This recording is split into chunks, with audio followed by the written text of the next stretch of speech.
कारवांसराय में सब मुसाफिरों को मैं खुशामदीद कहता हूँ और एक मरतबा फिर पेशावर सराय और पेशावर सराय के साथ पेशावर म्यूज़ियम सराय।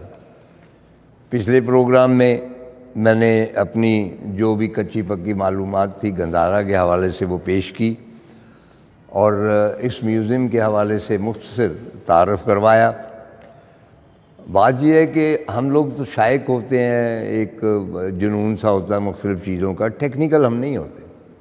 जो रियल अप्रिशिएशन है, जिस तरह आर्ट की भी रियल अप्रिशिएशन जो है वो क्रिटिक कर सकते हैं, नकाद जो है वो अदब को परख सकते हैं।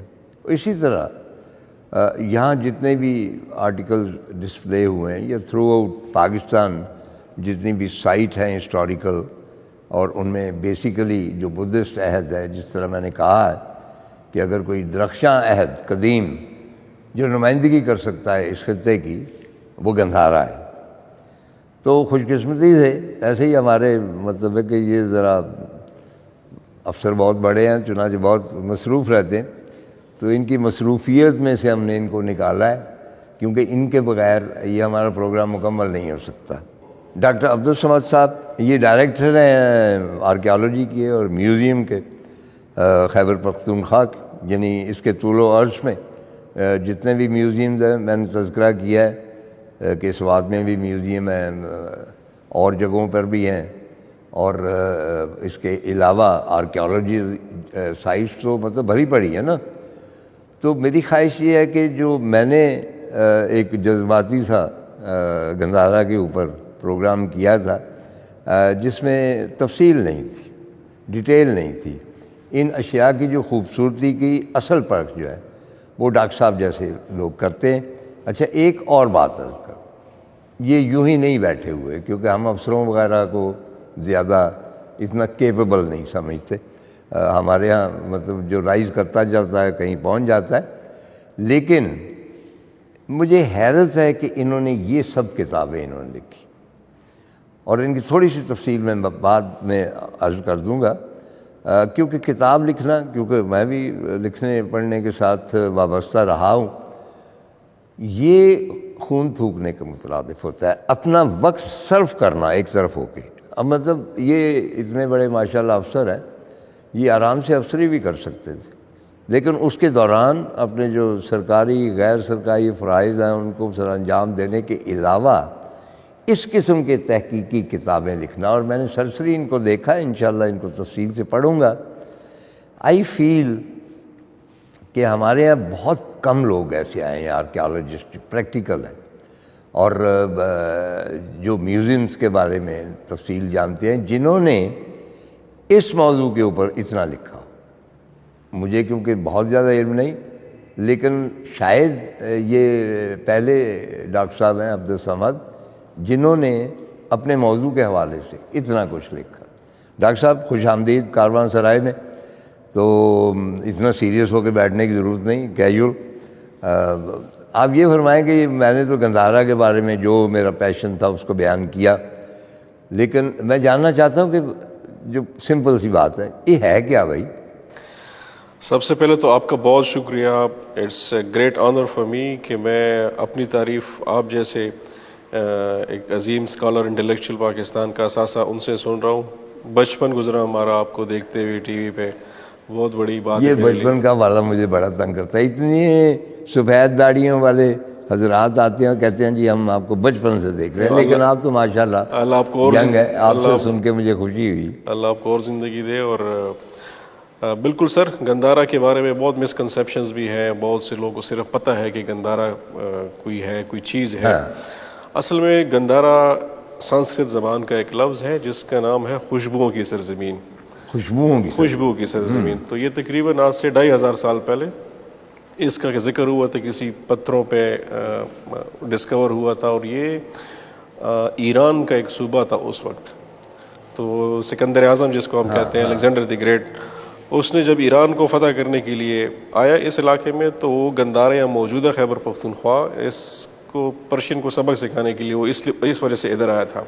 तो साथ अपनी जितनी भी तहजीबें थी, लिटरेचर था, आर्ट था, वो भी सारे जितने भी इन्फ्लुएंसेस थे वो भी साथ ले आए। तो बेसिकली गंदारा जो है वो एक ज्योग्राफिकल रीजन का नाम है, एक इलाके का नाम है। स्ट्रिक्ट वर्ड में अगर हम कहें तो स्पेसिफिक ख़ास जो गंदारा है वो पेशावर वैली को कहते हैं, यानी Peshawar, Mardan, Charsadda, Swabi, and that's all. तो इसको रियल गंदारा कहते हैं, लेकिन आम ज़बान में हम गंदारा इसको ग्रेटर गंदारा के नाम से जानते हैं, जो टेक्सला तक चला जाता है, स्वात तक चला जाता है और ऊपर अफगानिस्तान तक चला जाता है, बामियान तक। जी अच्छा, बामियान को भी आप गंदारा में ही शुमार करेंगे? ग्रेटर गंदारा में उसमें शुमार करते हैं। समझ लें कि तकरीबन 90% गंदारा जो है वो मौजूदा खैबर पख्तूनख्वा में है, बकाया जो है कुछ टेक्सला में है और ज़्यादातर फिर अफ़गानिस्तान में है। तो ये बेसिकली एक जोग्राफिकल लोकेशन थी, या आप कह सकते हैं कि ancient name of Khyber Pakhtunkhwa या इस इलाके का नाम गंदारा था। तो इसमें मुख्तलिफ तहजीबें आई, मुख्तलिफ कल्चर्स यहाँ पे। अच्छा, गंदारा क्या सिर्फ बुद्धिज़्म के साथ ही इसका ताल्लुक है या किसी और रिलीजन के साथ? ये बहुत ज़बरदस्त क्वेश्चन आपने पूछा। अक्सर लोग जब गंदारा के बारे में सुनते हैं तो उनका ख्याल है कि गंदारा सिर्फ बुद्धिज़्म है। वो एक्चुअली गंदारा एक छोटा बुद्धिज़्म जो है गंदारा का एक छोटा सा पार्ट है। अच्छा। लेकिन इट्स नॉट बुद्धिज़्म। यहाँ पे 7 से 8 डिफरेंट मज़ाहिब यहाँ पे डेवलप हुए, इमर्ज हुए। जो मेरी किताब का आप जिक्र कर रहे थे उसमें भी इसी का जिक्र है कि Hinduism of emergence of Hinduism in Gandhara. तो मौजूदा इंडिया के साथ हिंदुज़म की इब्तिदा का कोई ताल्लुक़ नहीं है, वो इस इलाके से आज से 2000 साल पहले शुरू हुआ। अलेक्जेंडर के बाद जो लोग आए थे, या पर्शियन, सीथियन आए थे, मुख्तलिफ कुशान के अपने जो रिलीजन्स थे, वो बुद्धिज़्म, वो कुछ मिक्स करके एक चीज़ बन गई जिसको बाद में हिंदुज़म का नाम दिया गया। क्योंकि डॉक्टर साहब ये एक थ्योरी चली आ रही कि हिंदुज़म की इब्तिदा ख़ास तौर पे उनकी जो मजहबी किताबें हैं वो पंजाब से और इन इलाकों में लिखी गई। जी, वेदास। बल्कि मैं यहाँ पे आपके गया हूँ गोरगठड़ी, तो गोरगठड़ी में भी कुछ तहजीब की मतलब 3000 साल पुरानी जी नीचे, और वो कहा जाता है कि वहाँ कोरु या पांडव जी थे, बिल्कुल महाभारत में जिनकी जंग हुई थी, उनके कुछ तालाब थे या यादगार थी। चुनांचे डेफिनेटली हिंदुज़म की एक बेसिक जो इब्तिदा है वो इसी खित्ते से हुई। बिल्कुल ऐसा ही है। महाभारत की आप जिक्र करें, पांडुस का बिल्कुल तालाब की जगह भी पेशावर जीटी रोड पे मौजूद है। इसके अलावा जो ऋग्वेदास है, आर्यंस की जो, वो भी अगर आप पढ़ें तो इनडायरेक्टली रिवर स्वात का जिक्र है, इस इलाके का जिक्र इन माउंटेन्स, इसका मतलब इधर ही लिखी गई थी, लिखी इधर ही थी। तो ये सारी चीज़ें हैं बदकिस्मती से। बल्कि मुजीब शेख साहब का ख्याल है कि सीता भी जो थी वो वहाँ पे दरिया रावी के किनारे किसी जोगी की कुटिया में उसने पनाह ली थी। बिल्कुल हो सकता है। और गंदारा की खसूसियत ये है कि आपको अर्ली फॉर्म ऑफ हिंदुज़म बताती है। सीता की शिवा गॉड हो गया, विष्णु हो गया, जो अर्ली इमेज आपको नज़र आएगी या उसका स्कल्पचर या उसकी शक्ल नज़र आएगी, वो आपको स्टार्ट गंदारा से ही नज़र आएगी, इधर ही थी। वो इन्फ्लुएंस थी मुख्तलिफ चीज़ों से, वो उस किताब में डिटेल से जिक्र है। लेकिन it was a melting part of culture Gandhara. जिस तरह आज एक मेल्टिंग पार्ट है कल्चर, यहाँ पे अगर आप आते हैं तो रेस्ट ऑफ पाकिस्तान से या अफगानिस्तान से ये जगह मुख्तलिफ है। लोगों के त्यौहार डिफरेंट है, खाना पीना डिफरेंट है, शक्ल डिफरेंट है, आदत डिफरेंट है, खाने पीने की चीज़ें मुख्तलिफ है। It's a mixer, it's a bridge between central Asia and south Asia.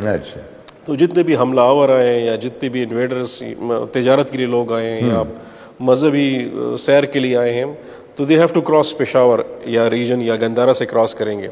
या अगर अफगानिस्तान से कोई हमला करता है तो अगर उन्हें पंजाब जाना है, मौजूदा इंडिया पंजाब या प्लेन एरिया जाना है, तो अगर आप अटक क्रॉस करते हैं तो आपके लिए आसानी हो जाती है आगे हमला करना या अटैक करना।